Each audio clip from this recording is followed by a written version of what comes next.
শনিবার যুবভারতী ক্রীড়াঙ্গনে লিওনেল মেসির আগমন ঘিরে তৈরি হওয়া চরম বিশৃঙ্খলার রেশ কাটেনি এখনও। হাজার হাজার টাকা দিয়ে টিকিট কেটেও স্টেডিয়ামে ঢুকে মেসিকে কাছ থেকে দেখতে না পাওয়ার অভিযোগে ক্ষোভে ফেটে পড়েন দর্শকেরা। পরিস্থিতি দ্রুত নিয়ন্ত্রণের বাইরে চলে যায়, শুরু হয় ভাঙচুর। মুহূর্তের মধ্যেই যুদ্ধক্ষেত্রের চেহারা নেয় যুবভারতী। ঘটনার আগেই স্টেডিয়াম ছেড়ে চলে যান লিওনেল মেসি। মেসিকে নামমাত্র দর্শনের পর দর্শকদের একাংশ শুধু ক্ষোভই নয়, মূল আয়োজকদের বিরুদ্ধে প্রতারণার অভিযোগও তোলেন। এই ঘটনার জেরে সোশ্যাল মিডিয়ায় মুখ্যমন্ত্রী মমতা বন্দ্যোপাধ্যায় মেসি ও দর্শকদের কাছে দুঃখ প্রকাশ করেন এবং গোটা বিষয়টির তদন্তের নির্দেশ দেন। মুখ্যমন্ত্রীর নির্দেশে অবসরপ্রাপ্ত বিচারপতি অসীম কুমার রায়ের নেতৃত্বে একটি তদন্ত কমিটি গঠন করা হয়। রবিবার সকাল 11টা নাগাদ ওই তদন্ত কমিটি যুবভারতী ক্রীড়াঙ্গনে পৌঁছে পরিস্থিতি সরজমিনে পর্যবেক্ষণ করে।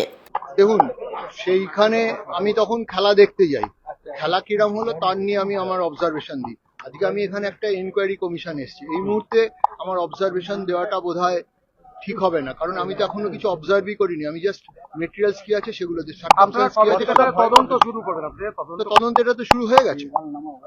কালকে রাত্রেই আমরা বসেছিলাম, আমরা রোড ম্যাপ ঠিক করেছিলাম। আজকে আমরা আবার এসেছি, এসে দেখলাম, স্পট ভিজিট করলাম, সিনটা দেখলাম, কি কি পাওয়া যায় দেখলাম।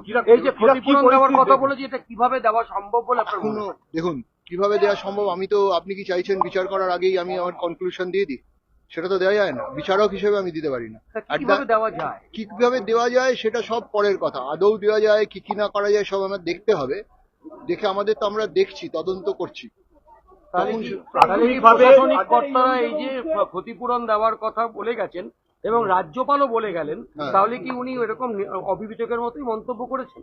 না, এই ধরনের প্রশ্ন করবেন না, আমি এটা উত্তর দেবো না। আপনি অন্যের মন্তব্য টেনে আমাকে তার উপর কমেন্ট করতে বলবেন না। আমি এখানে সেই জন্য আসিনি। আমি যেটা আপনাকে জিজ্ঞেস করছি, আপনাকে বুঝতে হবে আমরা কি করতে এসেছি। আমাদের একটা তদন্ত কমিটি, আমরা এসেছি তদন্ত করতে। দেখছি, দেখে আমাদের সরকার বলেছে যে রেফারেন্স যেটা থাকে তার মধ্যে একটা হচ্ছে রেকমেন্ড দ্য মেজার্স, ফিউচারে যাতে এই ধরনের ঘটনা না ঘটে, ভবিষ্যতে তার জন্য ব্যবস্থা নেবার কি কি করা উচিত গভর্নমেন্টকে সাজেস্ট করা। তা আমরা সেটা করব, সময় মতো করব, তখনই আমাদের কি বক্তব্য আমরা জানাবো। তার আগে আমি এখানে একটা কথা ঘুরে দেখলেন পুরোটা কতটা ভয়ঙ্কর দেখে বলবেন, কার কথায় উত্তর দেবো? একই ধরনের প্রশ্ন। আপনি তো ঘুরে দেখলেন আজকে পুরো স্টেডিয়ামটা, দেখে প্রাইমারি ভাবে আপনি কি দেখলেন? এবং আমি দেখলাম, দেখুন এইগুলো আপনি এই মুহূর্তে প্লিজ আমাকে জিজ্ঞেস করবেন না, কারণ এগুলো আমরা ডিসাইড করব। আমরা নোট নিয়েছি, আমরা কি দেখেছি সেগুলো আমরা যথাসময় যথা জায়গায় করব।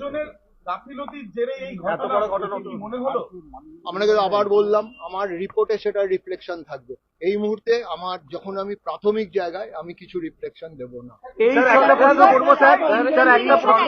সরকারের আমলে 2014 সালে এখানে তারকা সমৃদ্ধভাবে আইএসএল এর আমি কোন সরকারের লোক নই, আমি একজন নিরপেক্ষ। সুতরাং সরকারের রেফারেন্সে আমাকে কিছু জিজ্ঞেস করবে। স্যার, একটা প্রশ্ন করবো। এই তদন্ত কমিটিকে নিয়ে একটা প্রশ্ন তুলেছেন বিরোধী দলনেতা, বলেছেন আপনার নাম না করি যে কালীঘাটের লোককে দিয়ে এই তদন্ত আমরা মানি না, এই তদন্ত নিরপেক্ষ ভাবে হবে না, সিটিং কোন জাজকে দিয়ে এই ঘটনার তদন্ত করাতে হবে। আপনি কি বলবেন? আমি বলবো উনিই বলতে পারবেন, উনি তো বলেই দিয়েছেন, আমি আবার কি বলবো? তো আমরা তদন্ত করে দেখার চেষ্টা। তাহলে কি আয়োজকদের মানে কি পরিকল্পনা রয়েছে অনুষ্ঠানটা ঘিরে? আপনাকে তো বারবার বলছি আমরা এটাকে don't convert it to the media trial. আমাদের দেখতে দিন, আমাদের বুঝতে দিন, আমরা বুঝি।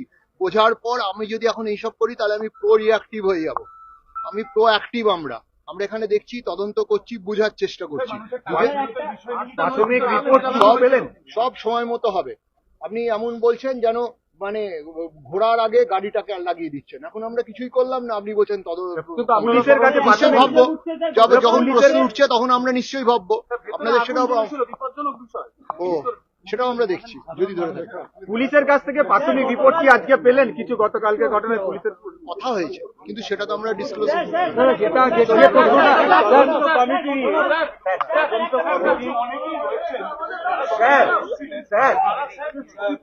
স্যার এদিকে তাকিয়ে স্যার এদিকে টাকা ফেরত দেওয়ার বিষয়টি কি বলবেন? ঠিক আছে, সেটা আমরা স্যার এদিকে স্যার এদিকে স্যার এদিকে করবো যথাসময়ে আমরা স্যার ওটা কিভাবে সম্ভব ওটাই জিজ্ঞেস করেছিলাম। আপনাকে আগে উত্তর দিয়েছি, আর দ্বিতীয়বার প্রশ্ন করবেন না, আমি আর উত্তর দেবো। অবশ্যই পুলিশকে নিয়ে ঘুরছি, পুলিশের কাছে রিপোর্ট চাইবো না, কতদিনের মধ্যে চাইলে একটু যদি আমরা চেয়েছি, আমরা যত শীঘ্রই বলেছি ওয়ার্ড ফুটিং, আমরা নির্দিষ্ট করে time বেঁধে দেবো। স্যার